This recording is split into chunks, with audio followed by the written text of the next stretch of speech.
Coach Saban, you mentioned football shape earlier, and with what'll essentially be 5 weeks between games, is there a point in practice where you scrimmage, where you just line guys up and play 11 on 11 to keep football shape a little bit? Well, I think that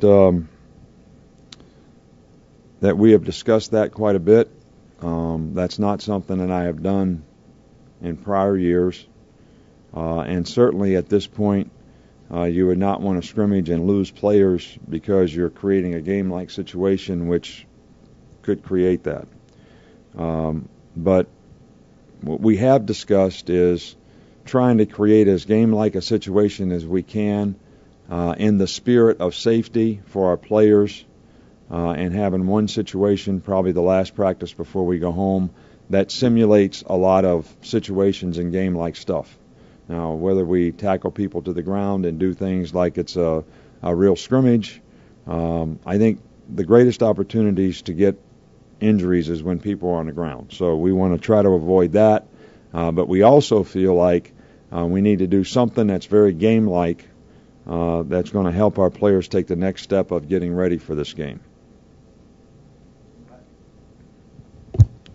Hey, Coach, I think next January coming up will be your third year anniversary of stepping off that plane from Miami. Can you talk about kind of the factors that have led to you changing the environment here within the program? And two, has it even maybe happened faster than you'd even hoped? Well, I didn't have any expectations for how fast it would happen. And, I've said many times before that, I say it to myself many times every day. One thing at a time, solve one problem at a time, whether it's in a game plan, whether it's in a kicking game plan, whatever it is, whether it's recruiting, whether it's personnel, and just keep focusing on, trying to get better in what you do and trying to get everybody in the organization better at what they do. And I think that a lot of the things that change the program is character and attitude, and the way people are responsible and accountable to do their job. And that takes a certain amount of discipline, work ethic, perseverance, ability to overcome adversity, and stay tuned to the task, and a lot of pride in performance to be the best that you can be. And I think that, each year we've made progress in that regard. And we win because we have good players that have good attitudes and work hard at what they do. And a lot of the players that have been here have improved as players, and we recruited some players that are pretty good players who have improved as well. And I think it's a combination of all those things that probably has helped us get better and make improvement in the program over that 3-year time period that you talk about. Going back to your comments, Nick, earlier about playing your best football in this game. You went through this in 2003. I guess you guys had about a month in before you played in the BCS National Championship game. Is there a formula that since you've sort of gone through this entire process that helps you this time around? Because you're right. I can't think of another sport where you go more than a month and play the most important game of the year. Right. And, I guess it's like all the other formulas. If it works, it's a good one. If it doesn't, you sort of look back on it and try to reanalyze it. And but really, for all these bowl games that you play in, not just this game, it's usually a long time. And through the years, we feel like we've improved our ability to manage this kind of time and how we practice and how we break down the practices and how many practices you need to have. And I think that sometimes it's worked extremely well. We didn't practice a whole lot different for the national championship game in 2003 than we did last year for the Utah game. All right. So in one circumstance it worked pretty good, in the other circumstance it didn't. But I think there's a lot of other factors that contribute to that. So, we have a theory that if you practice all the time over that period of time, that it's going to be very difficult for the players, that you need to approach it more like a one-game season, let them work out on their own a little bit, let them work out while they're here in school, and then when you start practicing, really try to get them back into it almost like you're starting over, which you're not, but that 2 weeks or so that you didn't have that much practice, you let them work back into where they need to be, and hopefully you'll peak at the right time. You're from West Virginia. Joe Pendry's from West Virginia. But is that the only connection between the two of you before you hired him, or did you know him well, or just know of him? And what has he brought to this program? Well, Joe Manchin, who is the governor of West Virginia, is from my town, and we grew up together. And even though he's a few years older than me, Joe Pendry and Joe Manchin were roommates at West Virginia, both on football scholarship, when I was probably in the 8th or 9th grade. They were freshmen, so there's 4 or 5 years difference in age. And so Joe used to come home with Joe Manchin, the governor. And I knew him when I was in the 9th grade. And I used to go see Joe play in freshman games because we had freshman games. That's Joe Manchin. And Joe Pendry was his roommate. So I've known Joe from that time and known Sandy from that time, and have, he's visited us at the lake and stayed in our house, and he and his wife and all that. So this is the first we coached together at West Virginia for a little while, and we now have had the opportunity to coach together here. Well, did you approach him about this job? Did he come to you and say he wanted to get back into coaching, or how did it work out? Well, oftentimes guys that you have relationships with in coaching, you call and ask about people and talk about people, and I'm not sure exactly how it came up, but I was talking to him about some other coaches and some other people, and it just came up that he'd be interested in coming back, and just wanted to be the offensive line coach, and he's done a phenomenal job for us here. Well, what is it that makes him special? I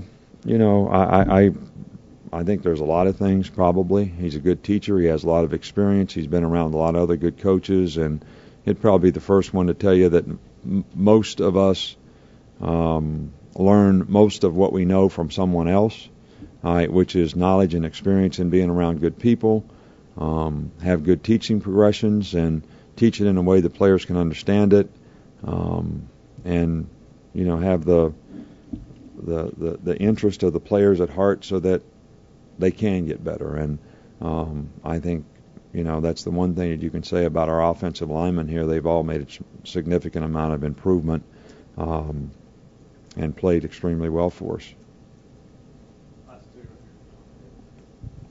This is your second season working with the Pacific Institute. In what ways do you think they've helped your players, and will they speak to the players in Pasadena when they're out there? Right. Well, we have a whole what we call peer intervention program here, which the Pacific Institute is a part of it, and I call their part of it the mental conditioning part of trying to teach people how to be successful and what it takes to be successful, whether it's self-actualization, whether it's focus, locking on, locking out, all those types of things, and it's all some form of motivation that you try to get people to realize how important it is to being successful, and they're one part of that. We usually don't have anyone speak to the team during the season, but we do have a lot of things going on in the summertime and in fall camp, and that's probably the off season is where we try to make this most significant impact with those people from outside that we use, whether it's Trevor at IMG or other people that are part of this program, and the speaking program that we have. Lots of quality speakers that come in and talk about various subjects, whether it's drugs, alcohol, agents, gambling, spiritual development, how to treat the opposite sex, macho man stuff, getting in fights. I mean, all the things you read about in the paper that people suffer consequences for as student athletes, we try to address in this in terms of behavioral issues as well as attitude development, both sides. So, and we have a lot of people who have contributed to that in a lot of ways, and we're very, very pleased with what the Pacific Institute has brought to the program. Community outreach is also a part of that. So it's, compassion is probably one of the compassion for other people.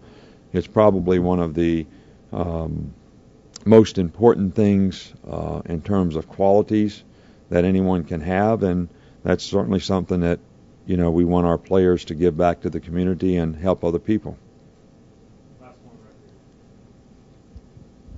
Coach, you've talked about preparation and desire to avoid clutter for your players. Do you face that same temptation in your own preparation? Does your mind ever wander to the point where if I coach this game sufficiently well, they're going to put a statue of me in front of the stadium? How do you avoid that sort of? Well, I really don't think about stuff like that, actually. When you work as many hours as we do and there's as many things that are going on, whether it's recruiting or getting ready for practice or, like I said the other day, forgetting your wife's anniversary or your anniversary, there's a lot going on. And we work a lot of time. We have a lot of people who make a lot of contribution, our coaching staff and everybody else, and management, schedules, what you're doing.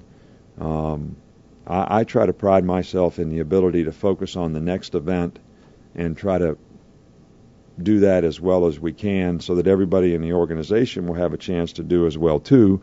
And I think anticipation of issues and problems are really important to being able to do that.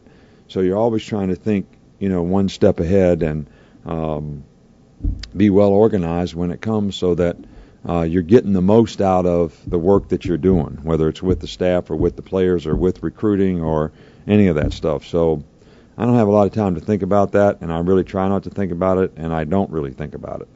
Anticipation is different than daydreaming. I would reckon. Anticipation is what's coming up next. Like we have a practice tomorrow. What are we going to work on in practice? What's going to be the focus?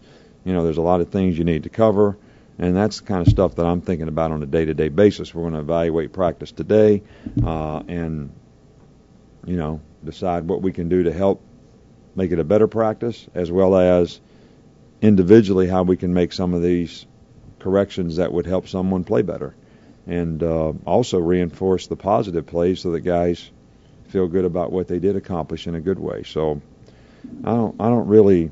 That's not ever been one of my issues. It's always the next thing, the next challenge, the next game, the next play.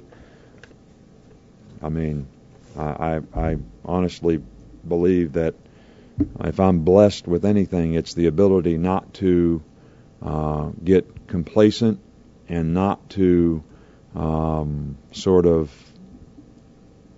get comfortable because of the perfectionist that I feel like I am in terms of how we operate and what we do.